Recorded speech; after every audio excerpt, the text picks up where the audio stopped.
Happy New Year and welcome to the first look seminar of 2023. Georgie, Happy New Year, buddy. I like the hat. I saw you last night doing the quarters. You and Dave Weaver rang in the New Year East Coast time, a little ahead of time, but it was great.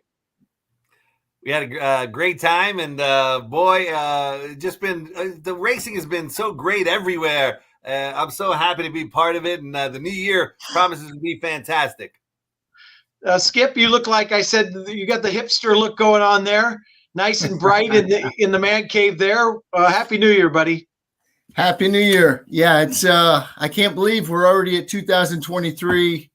Looking forward to tomorrow's card. It's a great card, a lot of betting opportunities, and hopefully we can start off the new year making some money. Gino, you feeling better? I see you're repping the Trojans there. Welcome back. Hope you're doing all right. You're on mute. You're on mute.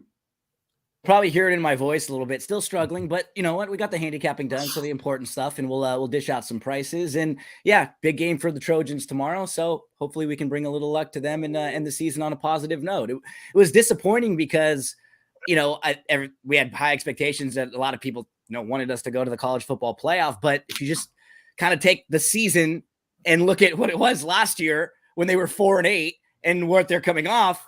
It was a very good year, and you have Caleb Williams coming back, so pumped for that. Yeah, right. It's got to be difficult thinking you were probably, most likely an injury away from playing in the championship game. But we will not talk about football for more than 2 seconds. But you couldn't ask anything for those two games yesterday. Unbelievable, huh? Oh, fantastic game! So huge spread too for the championship game. I think we saw in like the 13-ish range. That's what Georgia opened up, but those games both delivered yesterday. And if you were on the dog side of both of them, you covered. Yeah. All right, boys. We're going to go quick because we're going to go through all 10 races tomorrow. First post noon, we have a terrific card on the second. So go to the Rose Parade and then come right out here to Santa Anita Park and fire away. So let's get started with race one. We're going down the hill, the Los Ciennegas. Terrific race here. Looks like a pretty wide open affair. I've got a long shot I'm looking at. Skipper, where are you heading? I thought it was a tough race. It's a great race to start off the card. I don't have a real strong opinion with any horses. I will be using 3 or 4. One of the ones I will be using is the 3 Lady Edith coming in from New York. Phil D'Amato takes over the training. This horse is a great turf mare and loves the sprints. I think she might like the downhill. 2 races ago, she broke from the rail. And, boy, that was a very impressive race. And Too Sexy is a nice horse. And so is Can't Buy Me Love. It was a key race that it came out of. Came back last time and ran on the good track, which the turf it's got to be a little softer. Or what do you think? Yielding or good tomorrow? Probably good. I think we're going to have a full day, right? What's it like right now weather-wise? We're at Santa Anita. It's just chilly and windy. So maybe with the wind, it'll dry it out a little bit more. It's, but clear skies since early morning. Right. Well, I think Lady Edith, I love the way that this horse has been working for D'Amato. Johnny V jumps aboard. That definitely is going to be on my ticket. Amy C definitely is going to be on my ticket too, the other D'Amato. This horse, I think we did this last time, and Gino were saying, and I were saying how we thought this horse would like coming down the hill. It was a miler, shortening up, coming down the hill. They usually love that. And so Amy C is going to be on my ticket. And then I got to use Countess Rosina. This horse, me and you, Jeff, have been a big fan of it. It's got that great turn of foot. And this horse has won coming down the hill before. So actually, it's been second coming down the hill before and third. But that's going to be on my ticket also. Yeah, I think the race probably goes through Amy C, as you guys said, 2 for 2 down the hill. The 2 prices I was looking at, of course, Countess Rosina, who has really a huge burst last time at Del Mar, coming third off the lay. And then Lady J, the one time Lady J went down the hill, made a nice run from well back at a big price. But Countess Rosina and Amy C are kind of the 2 I'm going through. Gino, what are you looking at? Yeah, the 8 was who I really wanted to mention. What's kind of strange about this race, there's really not very much speed in this race. For like a downhill, like who's going to be on the lead that we're sure of in this race? I don't know. I mean, the 1 could be forwardly placed, so could the 2. Amy C could be, right? I mean, it was We could sitting see the just off. 5, like Brooke Marie could. Like all of these horses could, but none of them are consistently speed horses. And if you like dive into those races, those are usually races that are kind of slow fractions where they get the lead or like really ideal circumstances. If someone gets aggressive, they may be able to have a really big say in this race. Now, you both mentioned Countess Racina, who will definitely be on the ticket. And I mean, she's done almost nothing wrong throughout her career. I mean, she's won at 6, she's won at a mile, and she's won at 5. And she ran well down the hill. She's really done well on all the different style turf courses. She's lost to Connie Swingle twice, who is 4 for 5 on the turf with a second. So, I mean, she's lost to very nice company. You look at her last 2 races, they're both really good. The third, coming down the hill, was excellent. She was kind of towards the rear. She had a slow start. She was kind of in a tight spot. She honestly should have been second. She kind of ran up on the heels of the leader late in the stretch that day. So I think she should have been second anyways. And then on the 19th, she drew the rail. She was inside. She was just kind of waiting, got an opening and just shot right through. Like, this is a nice filly. I'm definitely going to be using her in exotics. I'm just trying to figure out who else I want to throw in as like a pace player along with her. I got a feeling that someone could get a little bit brave and sneaky out front here. I'm trying to figure out who. Maybe the 2 I'll throw into a ticket or 2 because Dettori has gotten a little aggressive. Even down the hill, we saw this in a situation last week. He got aggressive down the hill and put a horse right on the lead and in the winner's circle. You know, I think Brooke Marie might get a little, they might ask, back there at the fairgrounds, it showed some speed. I think Hernandez might get a little, go get a little brave and try to get closer to the pace or be on the lead. That's the one I was thinking, Gino, that might show some speed. Yeah. Georgie, what are your thoughts? I'm the oldest guy of the quad here that we got, and I'm going with the oldest gal in the race, and I absolutely love her. Number 5, Brooke Marie. I probably going to be singling her in many tickets, and she's undefeated down the hill at Santa Anita. 1 start, 1 victory. Nobody else has got speed in this race. Who else has got speed? Is there anybody riding better than JJ Hernandez right now? No. I love Brooke Marie, and hopefully you guys can hear me. I'm singling her in the first race. We can hear you. And we did mention her the other day, by the way, if you remember, I said if that 3 scratched in race 1 yesterday, that Air Force Red would be lone speed, and the 3 scratched, and I singled away. So pace makes the race, right? So let's move on to race 2. This is a mile on the turf. I got to tell you right now, I have no clue whatsoever. So I'd love to hear your guys' opinion because I have none. I got Skipper, 2 horses. Or, go ahead, yeah. Oh, yeah. There's 2 that I definitely want to use like in early pick 5s that maybe kind of those middle type prices that we're usually looking for. First up, the 3, Love Our Family. I just think this filly is going to improve on the turf. Her dam was a 4-time winner on the grass, and this is the first foal to try on the turf. So there's not a ton of turf pedigree that people can like dive onto, but I think just from what we've seen from her, she has a little bit of early speed. She's going to be stretching out, and I think she'll step forward on the grass. The other is the 9, Point and Shoot. First time Lasix on the outside. This horse has 4 siblings that tried the turf, and 3 of them are winners. And in her debut, she hopped a little bit at the start, and then she was in traffic right away. She kind of backed up to 7th of 8, and she was almost 10 lengths off. She was in the 2 path. She was really green towards the back. You could see she kept like moving around, and she was trying to go in, and then she was trying to go out, and she had some ability, and she definitely ran in spots. And she just missed 3rd, and she had a really nice gallop out. I think she's going to take a big step forward in her second start. It's not easy to try to go long first time out for almost any barn. So horses will generally, show a little bit more in their second start. I'll definitely be throwing the 3 and the 9 in a lot of pick 5s, along with 1 or 2 others, but those will be kind of, outside the box horses I try to build around. Yeah, the only notes I had, Skip, were Point and Shoot had some run late. And Smooth as Silk had a really brutal trip last time out. Anybody interest you here? Yeah, I'm going to definitely the 6, Golden Temper is going to be on my ticket. I love the jock switch to JJ Hernandez. First time Lasix, they put the blinkers on, and this horse is bred to get the distance too. I think that going longer will be better for this horse. And you see with Carla Gaines, first time blinkers, she wins 20%. First time Lasix, 67%. So the 6 definitely is going to be on my ticket. I'm going to go 3, 4, 6, and 9.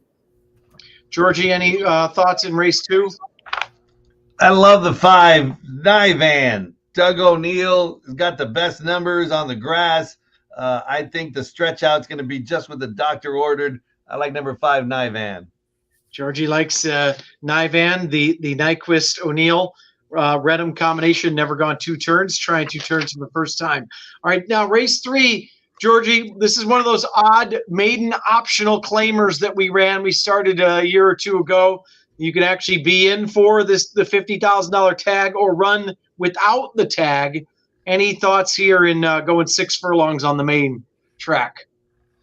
I think the one might live up to her name because she certainly has been pretty fast in the mornings.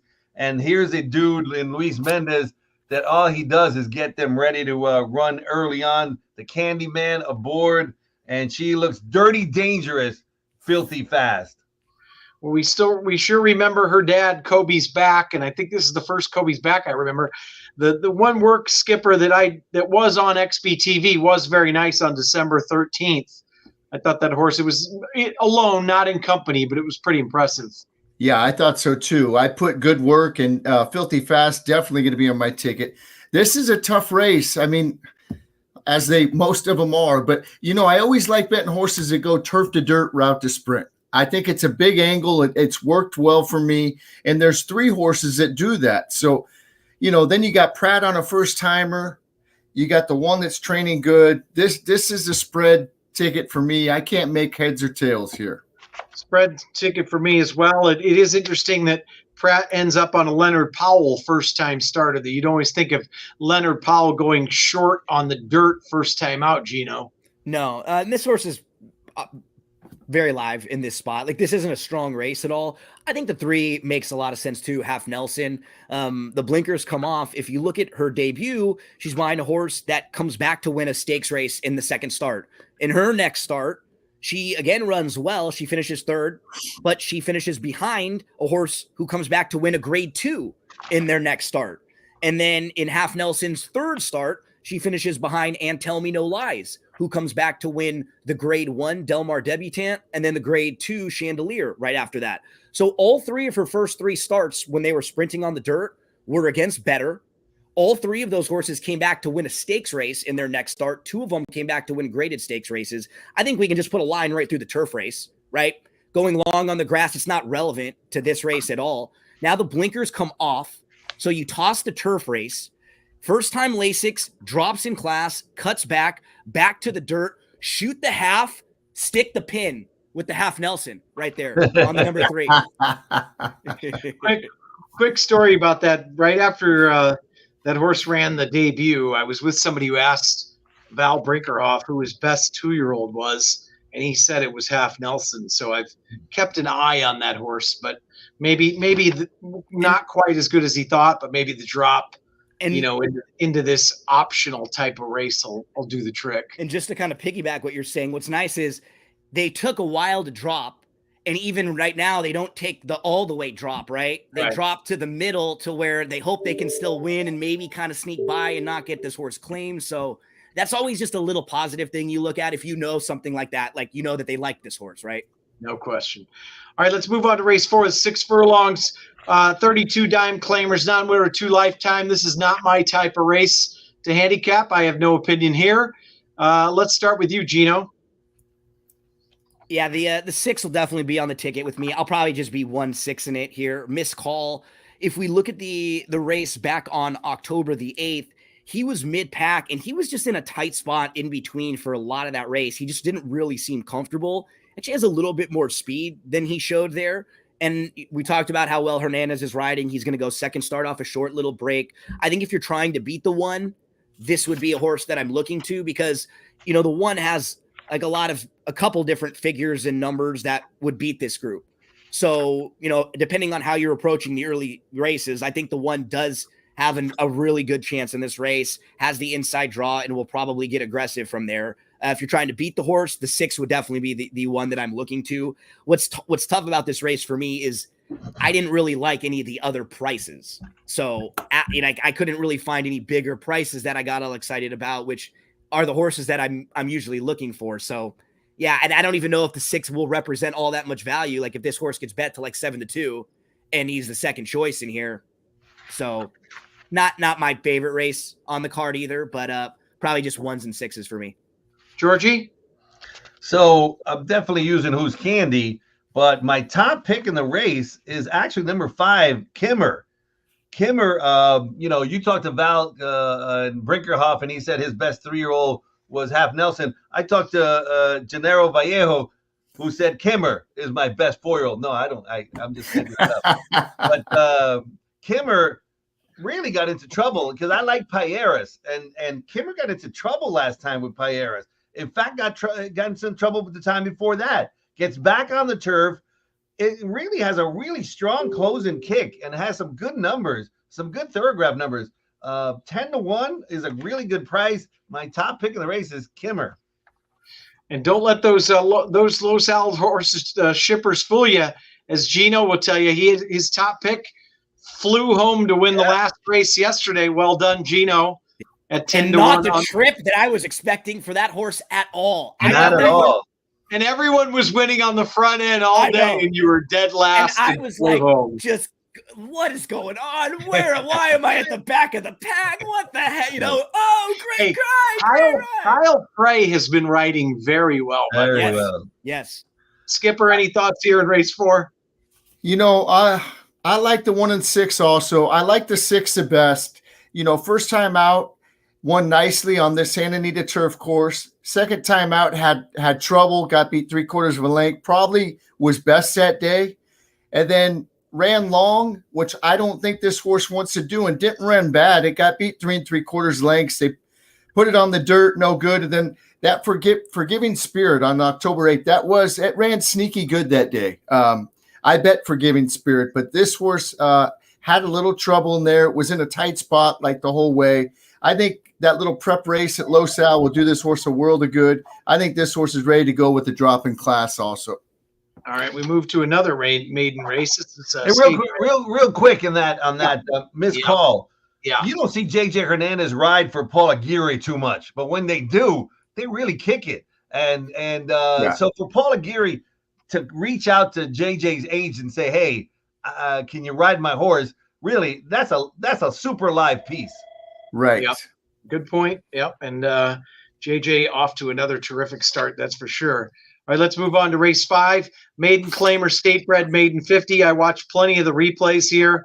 Nothing stood out to me. Skip, I know you watch, the XBTV works. Of what I saw, nothing jumped off the page for sure. Anything to you? Nothing jumped off the page for me either. This is a tough race. I have no opinion. I have no opinion in this race. I actually might hit the all button on my pick 5 ticket. That's what I think of this. I'm not sold on the 7, and the 7's, the form that I have, I don't know the favorite is. That horse has got to be a favorite and probably a pretty heavy favorite, but I don't know. I'm going to spread in here. And like I said, maybe on one ticket, I'm going to hit the all button. 7's 3-1. I'm guessing it's going to go off about 8-5, but I'm with you. It's spread about 8-5. Georgie? I'm definitely betting the filly that's getting first-time Lasix. That's all I have to say about this race. You're hitting the all button. And Gino, what about yourself? The 8 time togethers on the ticket for sure. She had a sneaky trouble kind of trip last time out. She had a fine start. She was sort of second fastest, and then she settled inside. And when the horse crossed over, the pace setter crossed over, and she got a check back. She shuffled back. That horse ended up going on and winning wire to wire at 8-5, and she just really couldn't come on again.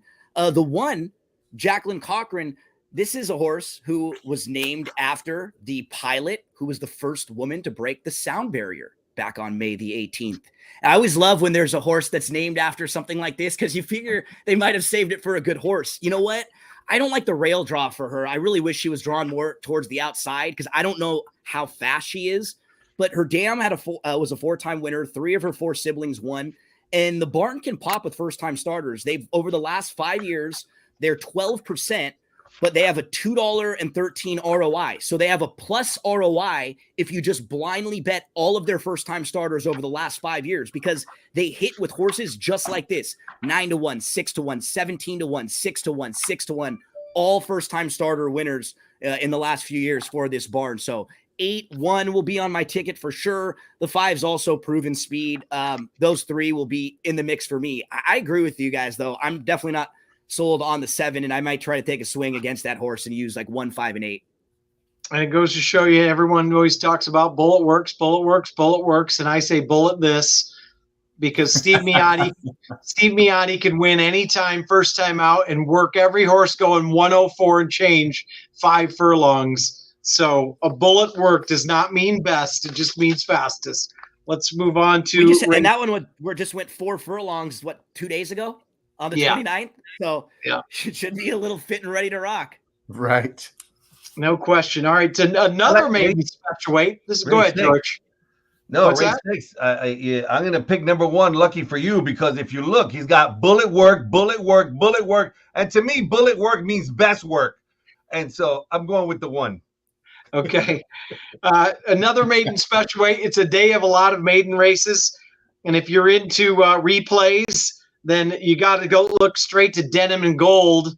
Was off terribly and made a giant move on the turn and galloped out nicely. Second time out. Adam Kitchingman does not have many runners anymore, but if you watch this replay, very impressive visually, Skipper.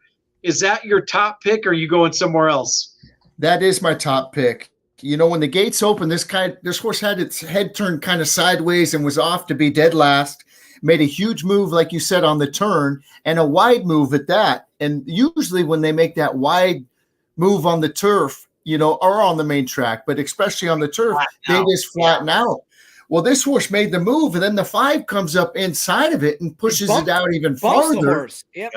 And this horse still never stopped coming. And he barely lost second, and he galloped out in front. That race is going to do this horse a world of good. And I love it going another, from 5 to 6.5 furlongs. I think the longer the better for this one, being by Medaglia d'Oro. And I think Denim and Gold's definitely going to be on my ticket. The one breaking from the rail last time kind of had a rough trip inside. I like that Pratt jumps aboard, but 3's my top playing here. Gino? Yeah, so the 3 is absolutely on tickets. And what is nice about the 3 in just making their second start, we don't know that this horse is a closer. This horse can show a lot more speed in their second start. Very athletic. I don't think I think it was just the start. But then on the flip side, what makes me nervous is if this horse is a horse that wants to come from the back, there's not that much speed in this race either. Like who is a legitimate sprinter that's going to be on the lead? That's what's a little scary about both the 1 and the 2 in here, I think, because the 1, the 1's pedigree isn't really all that turfy. Like the Dam was all dirt, multiple graded stakes place on the dirt, was an 8-time winner. But if this gal breaks running from the rail and she just gets in front, she may be tough. She may not even really need to be a turf horse. She might just be able to get the lead here. The 2 is kind of interesting too, because she's the most proven of the speed in this race. She's the only one that's in both races been pretty close up. And maybe she just kind of ends up on the lead, and she might be at least a fun horse to use underneath at a big price, because maybe she could get close to a pretty slow early pace. So I'm going to kind of maybe use combos of 1, 2, and 3. The 3 is definitely the horse to build around.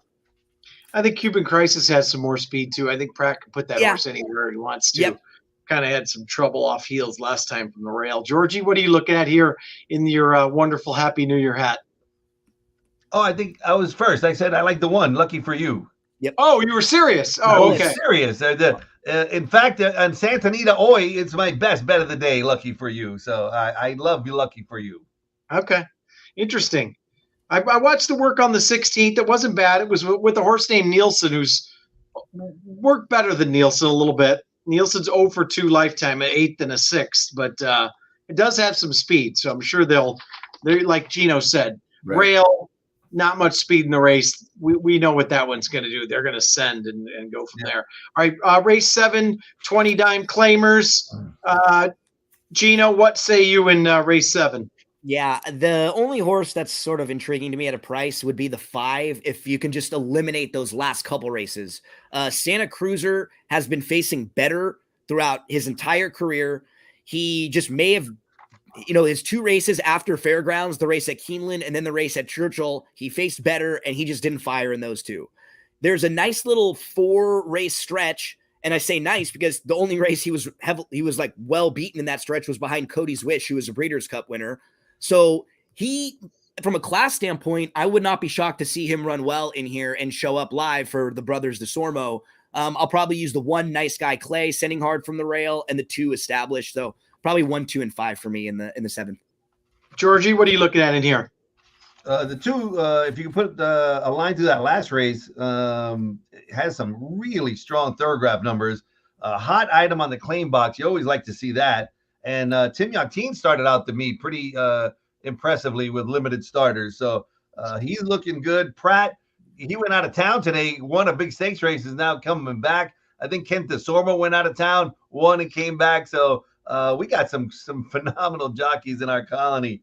And Pratt's back. He's an established rider, and I think he's going to win with established. Santa Cruiser has got the second best numbers. If you go back, if you throw away those last 2 races, it's got some strong back numbers that maybe DeSormo can get this one to pop at a price. So I like the 2 and the 5 as a long shot.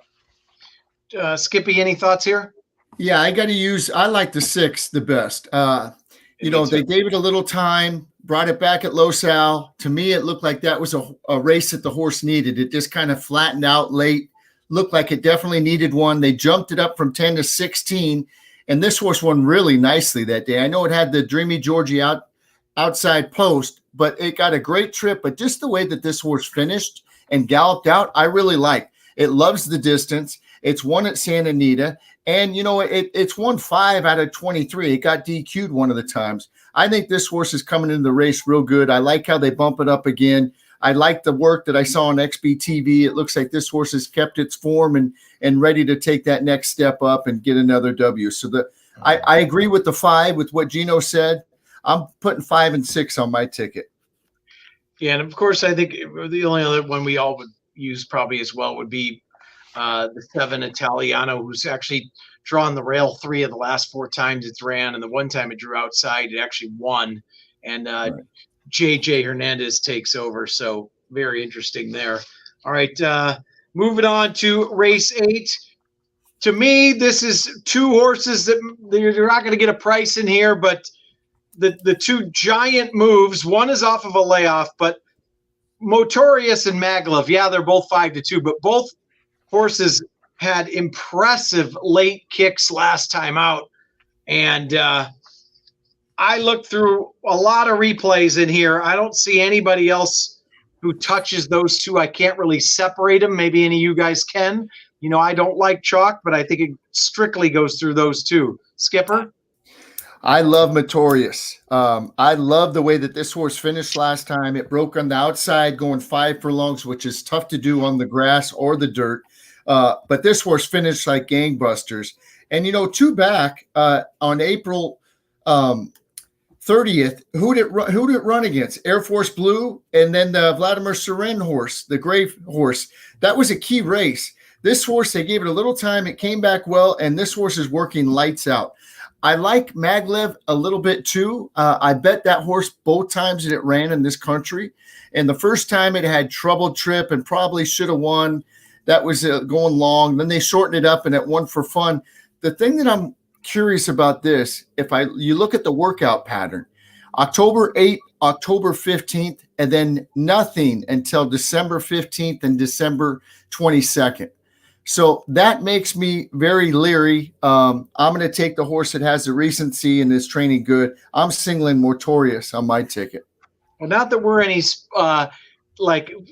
our specialties that I think all of us on looks or anything, but I actually saw Maglev schooling this morning when I was coming into work, and The horse looked unbelievable. And Really? I Okay. got the old wink and the nod from Okay. from the Glatt Jr. Because Okay. I said, "Who is that?" And he said, "Maglev." And I said, I remember Okay. that. So Okay. just Well, that's good to know. Then I got to use both of them, and maybe this sometimes the racing form can't get all the work, so maybe they missed a couple, and this horse has been working. I just got a little curious, but thank you for telling me that. I got to put that on my ticket then. You never know. I mean, I don't know if Gino, George, do you guys have any other horses you would use? And the only thing, and you're right, those two are visually the most impressive, and I think they're the best horses. And down the line, in a couple months, they'll probably be the best horses, stakes kind of horses. Is the straight 6 furlong the best course for both of them? Is my only question, right? Because Motorius, it might be a little deceiving because I think the 5 furlongs is easier to close on than the straight 6 at Santa Anita. Like that 5 furlongs, even though it's shorter, you get a little bit quicker, and it seems like you get a little bit more honest of a course. Like we see horses come flying all the time. How often do we see horses come flying on the straight 6? Remember, this isn't down the hill. Because if it was down the hill, I would say absolutely they're both the only two I'm going to use. Could there be other horses that like just kind of fall into it in front of them and maybe get the jump on them? Maybe like the 2, Respect the Code, who might be a horse that can kind of sit close, has a little bit of speed, puts himself in striking range, and then just kind of flops right into it. I think this horse kind of fits in here. I couldn't really find anyone else that I thought could get that trip, but that would be my only knock. Like I wouldn't be surprised if both these horses come running late and are 2nd and 3rd and flying, and we see them a little bit longer in their next start, especially Maglev, who like, it feels like this might be a prep, but they might both be good enough that it doesn't matter, and they could just run by this field. I'm going to throw the 2 in along with those 2 just in case. I thought the turn of foot on those 2 were just spectacular. So Agreed. I think the talent will show on one of them. The only other horse that was a little interesting to me is if Yang Again would draw in. Yang Again actually had such a great stalking trip, but then actually got carried way wide down the hill and showed some talent down the lane. But it's just those 2 to me. Georgie, numbers wise, I agree with you guys. There's only 2 horses that I like in this race. Unfortunately for our tickets, it's neither one of those 2 that you mentioned. That's why we got you here. But let's go. Let's see what happens. My top pick is a runner who is undefeated going 6 furlongs on the grass here at Santa Anita, and I think is going to love getting back to 6 furlongs on the grass at Santa Anita. Has actually by far the best thoroughgraph number of anybody in the race, and that's number 1, Coulthard. Coulthard is trained by some guy named the Sultan of Saad, and he can certainly get them in the winner's circle. Dettori jumps aboard. We know he is on the grass. Just stellar, scintillating performances so far. And again, I think Coulthard has the best thoroughgraph number in the race. Ran a 2 in the Green Flash, and is undefeated going 6 furlongs on the grass at Santa Anita. I love Coulthard. Another one that I absolutely love that actually comes in with the best last race thoroughgraph number, and I'm a slave to those, I'm a sucker for those, is Zaffarelli, number 7. Zaffarelli, it looks like Vasquez had a choice in this race and went with Zaffarelli. Just ran a 4. The workout on December 23rd, if you look at it, scintillating workout. I really at 10-1, and Mullins excels in sprint races on the grass. So those are the 2 I'm going to be using. They're going to be totally different. We're both not going to win, or all of us are not going to win. The only thing I can say about Zaffarelli is I've been chasing that horse for way too long. Trip players, yep. I'm off the train. He's gonna get us then for sure. Now this is the best he's ever been ever. Yeah. He just ran his best race. I was gonna say he's got a lot brilliantly. He's definitely got a weight break with me and Chappie getting off him this time. So I mean, carrying a lot less. I could just take like $1,000 and throw it out my window tonight and say that's what I've blown on this horse. We'll have 5 times its ran. So I'm rooting for you, George. Well, I'm not, but if I don't win, I hope you do. It's always nice to have prices, and that's why we all have opinions, right? Yep. So, all right, we got a couple races left here. Another maiden special weight in race 9, going a mile. This time on the main track. Georgie, we'll go right back to you. What do you think about here? I'm going to go with your friend, Michael McCarthy, number 6, Navy Man. I think Navy Man, the classic 2 sprints and then stretches out. That's what, all these good trainers do when they have a runner who they feel is a good 2-turn runner. They give him a couple of sprints and they stretch him out. Mike McCarthy is he's just a stellar trainer. He's one of my favorites. I know you guys know him personally. I don't. But this looks like a really, really, really good runner. He's got the best Thurgraph numbers. Both his numbers were single digits. The only other runner that's been running good is Riverside, and Pratt seemingly had a choice between Riverside and Navy Man. And I guess John Sadler. There's nothing wrong with going with John Sadler, but Navy Man, I think with the stretch out, I like Navy Man. Well, Skipper, we'll go to you then because you're buddies with Michael McCarthy. And I was going to say, is it make you pause because Pratt did choose Riverside, or you would seem, over Navy Man, who he rode both last time? Yeah, no, it doesn't at all. I've been waiting for this horse to stretch out. The first race at Santa Anita, he broke from the rail. He ran against Arabian Lion. That race was sneaky good on the inside, galloped out good. I bet it with both hands last time. It got beat in neck. I don't know. I wasn't real happy with the trip that it got, but what are you going to do? That's horse racing. But I've been waiting for them to stretch this colt out. Today's the day. The one thing is, here we go with the workout pattern again. And maybe I look too much into this, but it works. It ran November 13th, came back the 26th and worked. Then it came back the 2nd and worked. So right on course. And then here we go. There's no works until the 26th. Yeah. So it missed 2 works. At least that's what the form is saying. I don't know. That's the only thing that makes me skeptical. But I did hear Millie Ball. She said that this horse looked unbelievable schooling yesterday. So, she asked who it was. She asked McCarthy's assistant, and they said that's Navy Man. And so that's all I need to hear. I like it. I'm hoping it just missed a work, in the form. This horse is set to go 2 turns. I'm in a single Navy Man. This is what I've been waiting for it to do, is stretch out. Wow. All right, so I like it. Skip loves Navy Man, and I feel so much better about my pick. I feel so much better. By the way, our buddy WP would love all the workout pattern comments if he's watching. WP, shout out to you. Gino, any thoughts in here? They're all over Navy Man. I'm not sold yet, but I'm going to spread here. Yeah, he'll be probably one of the 2 horses that I use a lot. I'll run the triple option with you guys with Navy Man, but I like the 4 most. This to me, just watching him, looked like a distance horse. And I think sometimes when Baffert starts the horses going a little bit longer, like 6.5, it kind of shows. I think the running line is a little bit deceiving because he's not that fast. And I don't think he's going to be on the lead in here. What happened, he drew the outside, and Johnny V did a really good job. He just wanted to keep him close early. And so he was really kind of riding him and shaking him up to get him involved in the race. And he ended up having to be like 5 wide early on. Then he was in the 4 path, and he kind of backed off a little bit. And then he got going late, and he was a strong 2nd, and he was well clear, like 2.5 lengths clear of 3rd.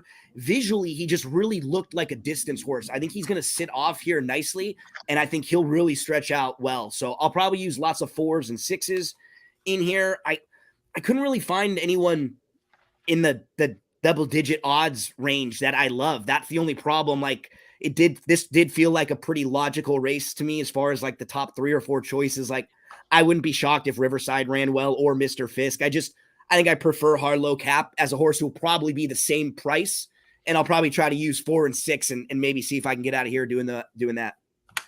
All right, we finished off the 10th and final. Hopefully we're all fat and happy and rich at this point. And well, we'll definitely be fat and happy. I don't know if we'll be rich. Race 10, a mile on the turf allowance. Georgie, you got the nice, beautiful New Year's hat on. You go first, buddy. Well, we were talking about t-shirts I'm going to be wearing, so I'm going to be wearing the Sultan of Saad t-shirt all day today, pretty much. And I'm going to go with number 1, Tio Mágico, to be my top pick in this race. He comes in again, I love the thoroughgraph numbers. He comes in with the best last thoroughgraph number. In fact, his last 2 on the grass, an excellent sprint, and then just missed, beating many of these despite being 5 wide. So I like Tio Mágico.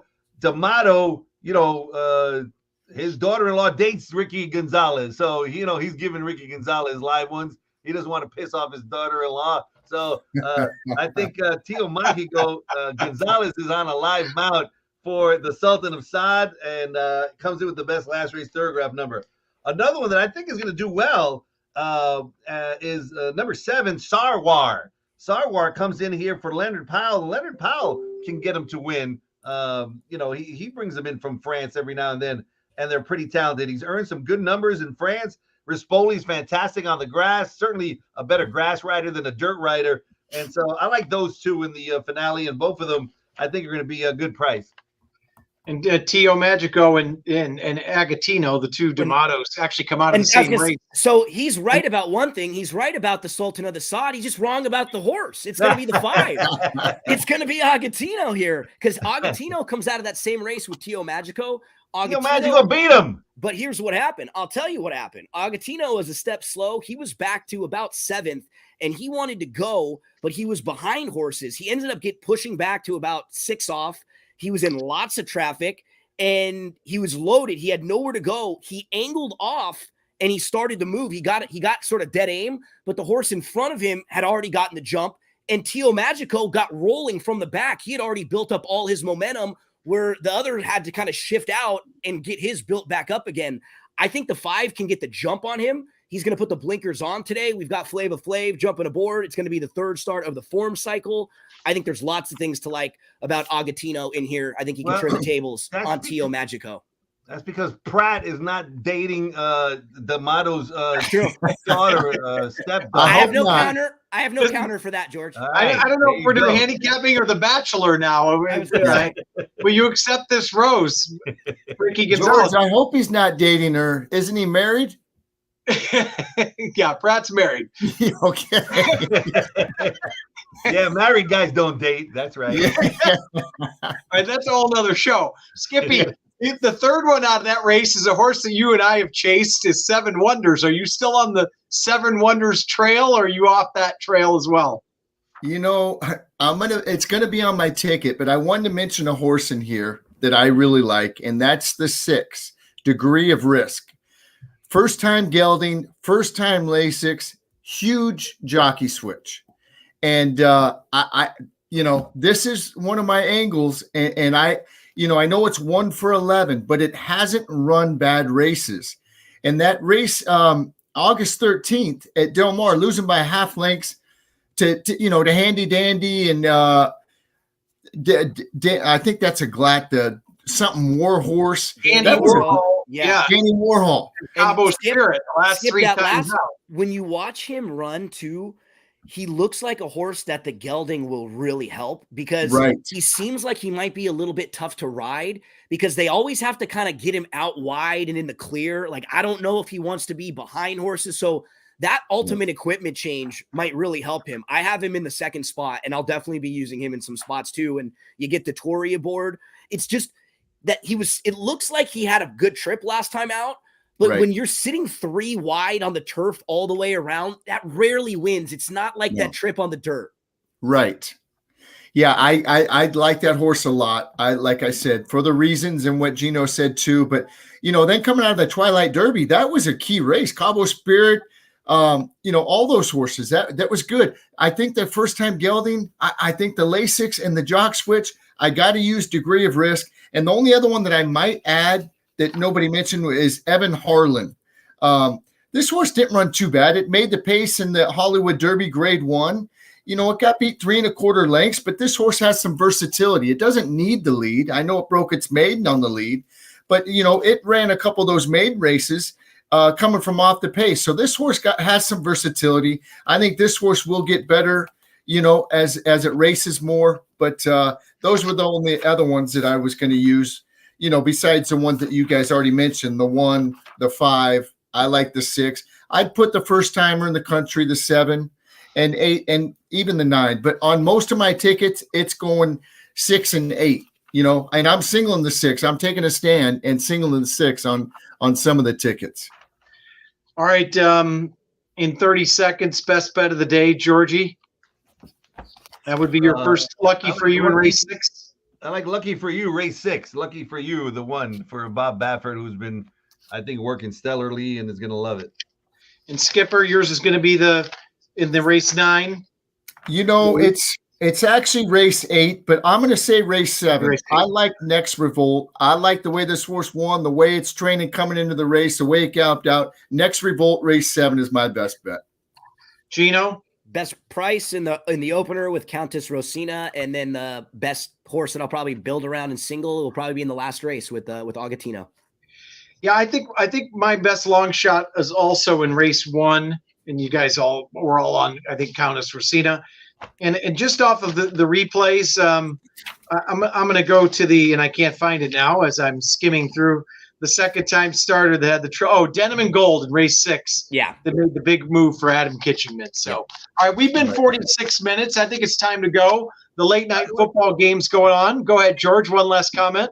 Well, no, I got an email for some of the things that we got coming up. So I just want to really quickly. Tomorrow, as you know, is racing. We got it's dollar days as well. So we got dollar sodas, dollar beers, $2 hot dogs, and we got a special $4 beers, a big beer. So you don't have to buy 3, 4 little beers. Also, January 7th is a big day. It's Cal Cup Day. It's a mandatory payout on the pick 6, which if nobody hits a single ticket could reach $3 million that day. January 7th also starts the Coast to Coast pick 5 that I know every one of us is looking forward to. That one, Chappie. And then tell them what that is. The Coast to Coast. 5 races from Santa Anita Park and Gulfstream Park every Saturday and Sunday. It's only a 15% takeout, and it's $1 minimum, which really eliminates a lot of the riffraff. I mean, I love it. I love those dollar minimums. And so the Coast to Coast pick 5, 15% takeout, and it's just 2 tracks, not like, before with too many tracks. Gulfstream and Santa Anita. It's fantastic. I can't wait for January 7th. Is that it? Well, I mean, they have a whole slew of lists, the Pick'em contest, Survivor contest, the Cuban Day. We're going to have a big day on February 4th. It's going to be a taste of Miami in the Chandelier Room. We're going to have Cuban food, Cuban music. We're going to have cigars. We have a special stand-up comedian, Jeff Chapman, imitating Al Pacino in Scarface. Wow. You don't want to miss that. He's going to be up there giving us, hey, you little cockroach. I can't wait. You talking to me, man? And no riffraff allowed. All right. Listen, we'll see you guys all tomorrow. 10 races, first post noon. Great card. Good luck, everybody. Thanks. Good luck, Happy New folks. Year, guys. Happy New Year.